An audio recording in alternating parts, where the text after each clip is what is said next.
Hey guys, welcome to my YouTube channel. For those of you that don't know me, I'm Rita and I'm a third year medical student in the UK.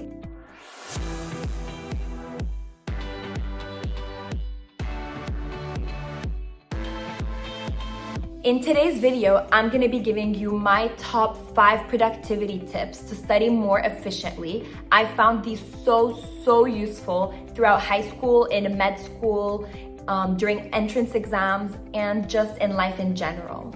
Please don't forget to subscribe, like the video, and leave a comment about how you find it. These 5 tips are based off of 2 main principles: organization and discipline. I really think that without these 2, you genuinely can't be as efficient as possible. So I'm going to be showing you how I incorporate them into my daily life and into my study routine to ensure maximum productivity.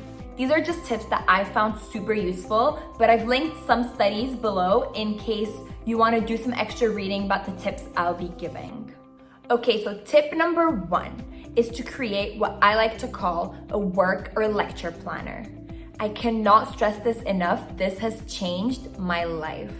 Basically, what it is a spreadsheet that I make at the beginning of every unit, and it'll be split up according to every week, and it contains all the lectures I need to watch, all the extra notes I need to take, and just any work that needs to be completed for that week. Before every work session, I will sit down, open my computer, I have the spreadsheet in front of me, and I can see, what do I need to work on today? Every time I complete a lecture, I check it off in green, and it acts as kind of a positive reinforcement, pushing me to complete more lectures because I do want my entire tracker to be green. And also there's a bit of motivation coming in from there because whenever I see red areas, it pushes me to complete those lectures and study for them because I don't want to just have a ton of lectures piled up, not completed. So tip number 2 is to plan out your week on a digital calendar. I find this so useful because I just think it's so important to have all your classes, all your appointments, and all your personal life events in one area that you can visualize and color code it, and then you can plan study blocks into any free time you have on your schedule. For example, as you can see on this sheet, I know that on Tuesdays I finish class and I'm free at 6. So I'll put in a study block from 6 to 9 and go to the library at that time. I could technically go home, but since it's slotted in my schedule, I will immediately go to the library after that. There's no laziness or just not wanting to go. Obviously, life happens, you're not always gonna follow your schedule, but if it's in there, you're way more likely to be motivated to actually go and do it than just finish class, go home, watch a show, and then leave your studying for the weekend. I find this really useful because it tells me how busy I am in a week, how free I am, when the optimal time to study would be, and any prior engagements I had made months earlier are all on there for me to see. So tip number 3 is to define your work zone.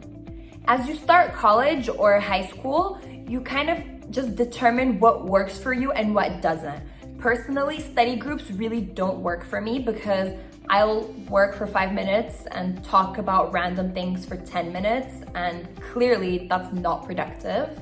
So my ideal work zone is, first of all, a very quiet place. I'll always pick the quietest place in the library and make sure there's none of my friends around me, or it'll just be alone in my room with no distractions, so I'm really focused on only working. The second thing I look for is very good lighting. So I'll either always work in front of a window, or I'll turn on multiple lights and lamps on my desk to make sure I've got the best lighting possible. I actually read this study that was published in the early 2000s that was discussing how much bad lighting can affect your studying. And they were talking about how it'll give you blurred vision, fatigue, eye ache, burning, especially if your work revolves around visual acuity, so anything computer-based, and all of that will literally just kill your drive to study. So if you made it to the library, sat down, planned what you're gonna do, and then don't work because you got tired because you just didn't have enough lighting, that is so tragic. So just please have good lighting, it's so key. And then the third thing I require in my work zone is to have everything I will need during that work session. So all the textbooks I need, my computer charger, my water bottle, anything I need is already on my desk because I don't want to have to get up. That's just giving me another distraction. This actually leads me to my fourth tip, which is don't get up in your first hour to hour and a half of work.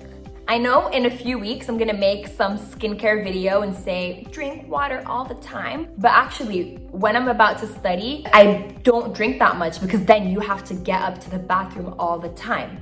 And anytime you get up in the first hour of work, it's an opportunity for another distraction. You could speak to someone on your way to the bathroom, you might check your phone, you might give up and just chill. And then you've stopped working and gotten distracted when you haven't even done anything yet. In that first hour or hour and a half, if you set a task to complete as well, so you tell yourself, in this first hour that I'm not getting up, I'm gonna finish watching this entire lecture, then you know that you have to complete it. It just really helps me stay super motivated to finish that task, check it off my list, and then be able to take a break. If I reach the 90 minutes and I haven't finished my task yet though, I'll still take a 15-minute break because I don't want to burn out.